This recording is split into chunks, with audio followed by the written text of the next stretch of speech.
Ladies and gentlemen, please direct your attention just right of show center as we welcome those before you into our United States Air Force. And now our Director of Operations, Thunderbird 7. Good afternoon, Kingston, Rhode Island, surrounding counties and states. It is my great honor to stand before you with these 64 young men and women who have decided today to join the ranks of the more than 700,000 members of the total force, active duty, guard, reserve, and civil servant components.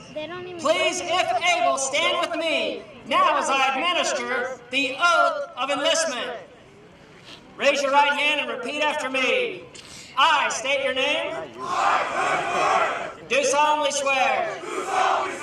To support and defend. The Constitution of the United States. And that I will bear true faith. And allegiance to the same. And I will obey the orders. Of the President.